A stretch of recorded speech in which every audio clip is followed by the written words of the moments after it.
नमस्कार सभी को। और सबसे पहले दून को भी कृषिवन दून को भी हमारा बहुत बहुत धन्यवाद कि ऐसा ऐसा सौभाग्य प्राप्त हुआ हमको कि मतलब अभी अचीवमेंट में घुस ही रहे हैं, तब उससे पहले ही जो है हमको ऐसा सौभाग्य मिल गया। और कैमरा ये सब चीज़ सारा चीज़, और हम मध्यम वर्गीय परिवार से आते हैं और हमारे लिए ये सब बहुत बड़ी चीज़ होती है। और यही चीज़ है छोटा सा। और हम भी कहीं कहीं में बड़े या इधर कहीं दूसरे फैकल्टी से नहीं है, हम भी आपके ही जैसे और आप ही के बीच से निकले हुए एक विद्यार्थी हैं जो इस साल ही हमारा ग्रेजुएशन खत्म हो रहा था, बीएससी एग्रीकल्चर। और उससे पहले उससे पहले ही हम सोच चुके थे कि हमको कुछ ना कुछ एग्री बिजनेस ही करना है, क्योंकि आज आज देखा ये जा रहा है क्या कि ज़्यादातर लोग नौकरी के पीछे भाग रहे हैं और भारत में कहाँ है नौकरी। तो इसी इसके लिए तो मेरा शुरुआत था। उससे पहले मेरा जो मतलब शुरू से रहा बायोलॉजी बैकग्राउंड रहा। तो इंटरमीडिएट जैसे आजकल का दौर चल रहा है कि डॉक्टरी और इंजीनियरिंग के लिए दौड़ भाग लगा हुआ है, मेरे भी माँ पिता ये लोग का ऐसा ही कुछ सोच था समाज का कि मेरा भी लड़का है वो डॉक्टर बन जाए या इंजीनियर कुछ भी बन जाए। तो इसी तरीके से जो है हम मतलब इंटरमीडिएट में बायोलॉजी लिए थे। और बायोलॉजी लिए, वो पिताजी बोले कि बायोलॉजी ले लो, हम ले लिए बायोलॉजी। उसके बाद फिर जब बायोलॉजी लिए 3 साल हमारा मेडिकल के लिए तैयारी चला, जिसमें हम 2 साल रांची आकाश में भी रहे और 1 साल अपने घर पे भी रह के सेल्फ स्टडी किए। उसके बाद भी हमारा मेडिकल नहीं निकला। तो और उसके बाद फिर मेडिकल नहीं निकला तो फिर कहीं से पिताजी को भी आया जो आप अपने लड़का को बीएससी एग्रीकल्चर करवा दीजिए। और मेरे पिताजी भी BSc agriculture MSc agriculture graduate हैं और मेरे दादाजी भी बीएससी एग्रीकल्चर ग्रेजुएट थे। तो मेरे पिताजी को भी कहीं से लगा कि ना बीएससी एग्रीकल्चर ही शायद भविष्य है, तो वो हमको यहाँ बीएससी एग्रीकल्चर करने के लिए देहरादून भेज दिए बस। और उसी समय से शायद एग्रीकल्चर के लिए जो है एक कुछ नया सोचना और कुछ नया करने का जो सीढ़ी होता है वो हमारे लिए शुरू हो गया। तो फर्स्ट ईयर में आए थे तो हमारा भी ऐसा ही था कि अरे बीएससी एग्रीकल्चर करेंगे, पीएचडी करेंगे, एमएससी करेंगे, प्रोफेसर बनेंगे, रिसर्च करेंगे, ये सब चीज किए। लेकिन फर्स्ट ईयर के बाद सेकेंड ईयर में हम जैसे ही एंट्री किए थे, उसके बाद सेकेंड ईयर में भी तक आधा सेकेंड ईयर तक मेरा ऐसा ही रहा था, अरे एमएससी करेंगे, बीएससी करेंगे, पीएचडी होगा, रिसर्च करेंगे, बहुत कुछ निकलेगा, ये वो दिस दैट बहुत सारा चीज था। लेकिन जैसे ही हम 5th सेमेस्टर में गए थे तो एक पेपर हम लोगों को एग्रीकल्चर में सभी को पढ़ना पड़ता है, extension education and rural development. तो उसमें हमको उसमें गांव के बारे में और bridging the gap between bureaucrats and rural people, ये लाइन जो है कहीं ना कहीं हमको बहुत ज़्यादा जो है मेरे अंदर घुस गया। और वहीं से जो है बस मेरा ये एग्री बिजनेस का और गांव के प्रति का लगाव का जो है शुरुआत हो गया। तो संचिता मैम है, एक एक्सटेंशन की मैम थी हमारी, वो पढ़ाती थी। तो उसी समय से मेरा गांव का दौरा भ्रमण, प्रधान से भेंट करना, सरपंच से मिलना, गांव के लोगों का दुख दर्द समझना, ये सब सारा चीज शुरू हो गया मेरा। तो 5th सेमेस्टर से ही हमारा ये जो जर्नी था वो शुरू हो गया। और आप ये समझिए कि वहीं से मेरा इस चीज का शुरुआत था। तो फिर हम लोग प्राइवेट कॉलेज में पढ़ने वाले थे। प्राइवेट कॉलेज में उतना कुछ खास चीज नहीं होता है जिस प्रैक्टिकल का। एग्रीकल्चर में कहा गया है 60 to 70% प्रैक्टिकल और 20-30% जो है थ्योरी। मतलब ये कि थ्योरी ना के बराबर, प्रैक्टिकल सबसे ज्यादा। तो अब हम उसी प्रैक्टिकल के लिए जो है, अब कॉलेज से भी ऐसा कोई खास था नहीं प्रैक्टिकल के लिए कोई प्रबंध जिसमें हम प्रैक्टिकल करते। तो फिर हमारे दिमाग में ये आया कि क्यों ना हम लीज पे लैंड ले लें और वहाँ अपना प्रैक्टिकल करेंगे, अपना खुद का पैसा लगा के जैसे भी हो। तो वैसे हम लीज पे एक किसान से बात किए और लीज पे अपना खेत ले लिए, 1 एकड़ के लगभग खेत लिए और वहीं से शुरुआत कर दिए थे अपने एग्री बिजनेस का। तो वहीं से हमारा जो है शुरुआत हो गया और फिर बस वहीं से हमारा जर्नी जो है चालू हो गया था। तो शुरू में तो ऐसे ही बस, और ये इंटीग्रेटेड फार्मिंग का हमारा सोच भी था कि कोई भी चीज होता है उसको इंटीग्रेटेड ही करना है। ऑर्गेनिक फार्मिंग में इंटीग्रेशन का बहुत ज्यादा महत्व है। तो वहीं से हम अपना किए थे और उसके साथ साथ हमारे साथ एक जुड़ गए MBA UPS university of petroleum energy studies के कुछ स्टूडेंट थे, तो उनका नाम भी लेना चाहेंगे। एक प्रांजल तिवारी है, एक अंकुर कुमार है, ये सब थे। तो वो मिल गए, तो उन लोग का भी अपना सेटअप था वसंत विहार देहरादून से। तो मेरा जो भी प्रोडक्शन था, वो बोले क्या कि आपका जो भी प्रोडक्शन होगा हमारे थ्रू जो है निकल जाया करेगा। तो हम भी वो सोचे कि ठीक है, बढ़िया है। तो शुरुआत मेरा वहीं से हुआ। उसके बाद हम ऑर्गेनिक फार्मिंग में, उसके बाद देसी पोल्ट्री का, देसी चिकन का काम शुरू कर दिए। और फिर उसमें भी ठीक ही रहा। नो प्रॉफिट तो नहीं हुआ, लेकिन लॉस भी ना के बराबर ही हुआ। लेकिन जो एक्सपीरियंस हमको मिला था वहां से सीखने के लिए मिला था, ये सबसे ज्यादा जरूरी चीज था। उसके बाद जब वो सब चीज चल रहा था, तब तक हम 7 सेमेस्टर में आ चुके थे। तब तक हम बहुत कुछ कर चुके थे, बहुत चीज सीखे, बहुत चीज गवाए।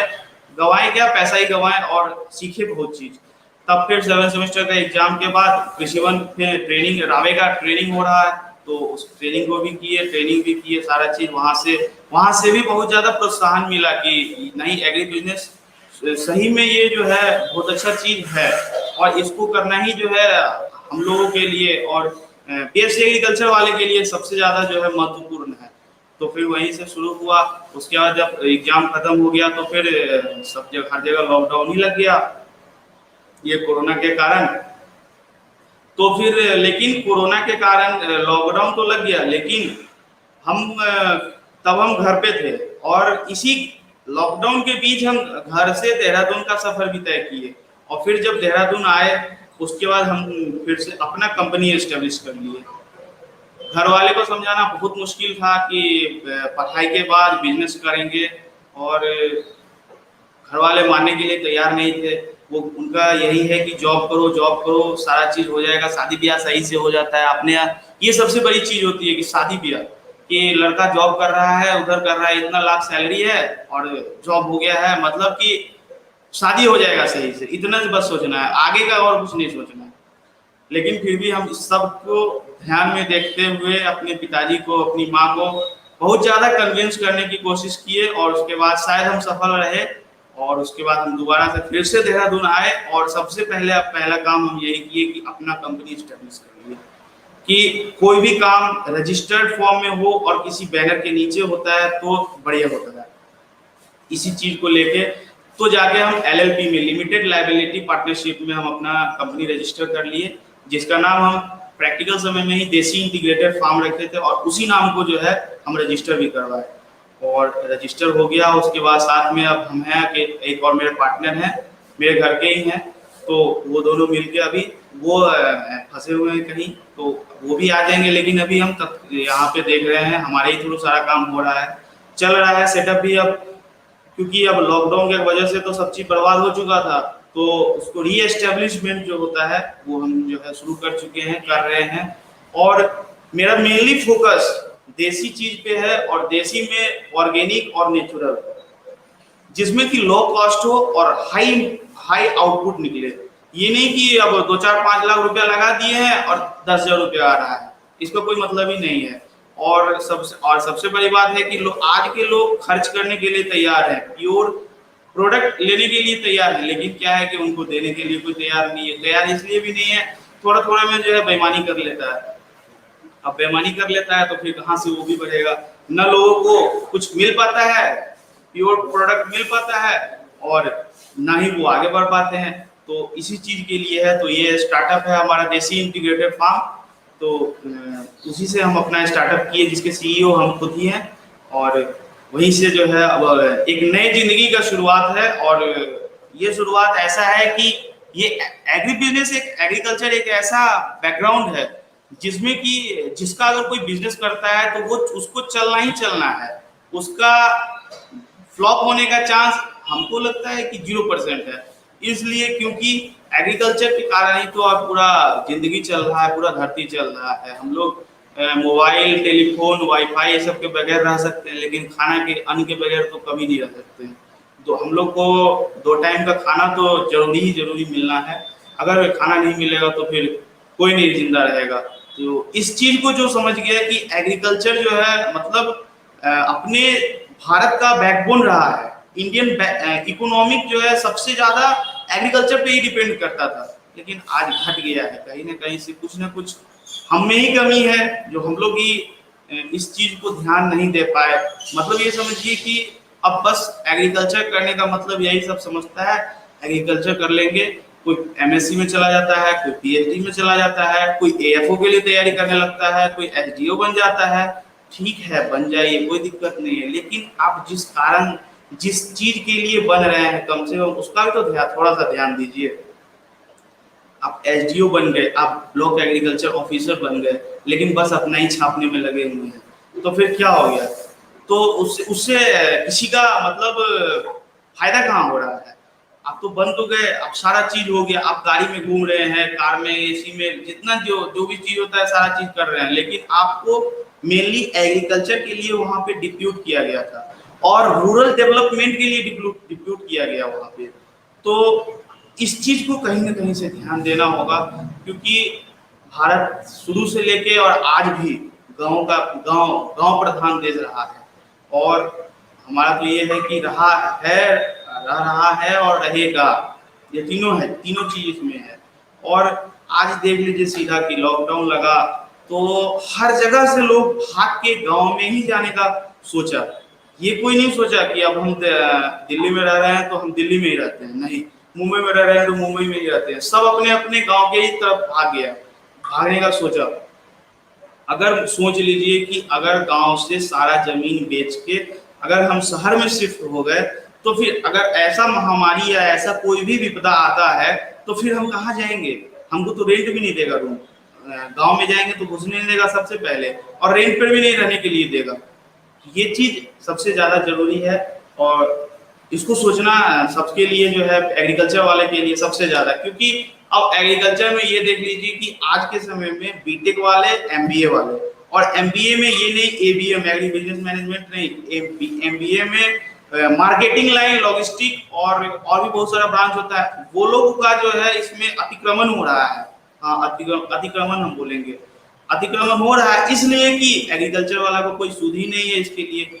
और वो लोग करेगा ही, जब हम अपना घर बना लिए और अपने घर में नहीं रहेंगे तो पड़ोसी उसमें तो डेरा डालेगा ही, और वही वो लोग कर रहे हैं, बीटेक वाले और एमबीए वाले, सबका यही जो है। मतलब एग्रीकल्चर में बहुत ज्यादा संभावना है, इसीलिए ना चाहते हुए भी वो जो है अपना संभावना इसमें ढूंढ रहे हैं। अब आपको यही बता दें कि एक एमबीए हमारे घर के बगल के थे, वो एमबीए किए थे मार्केटिंग लाइन से, और मखाना, यूरेल फॉरेक्स जिसका बॉटेनिकल नेम है, मखाना का स्टार्टअप किए, और अच्छा खासा उनका देश विदेश सब जगह जो है उनका एक्सपोर्ट इंपोर्ट हो रहा है। दूसरा है मेरे घर के जस्ट बगल का है एक सत्तू, चना के बेसन का जो होता है, सत्तू का किया और सत्तू ब्रांड कर दिए, बना दिए, और एमबीए, उनका कोई एग्रीकल्चर बैकग्राउंड नहीं था, कोई एग्रीकल्चर बैकग्राउंड ना होते हुए भी जो है वो सत्तू ब्रांड अपना फेमस कर दिए।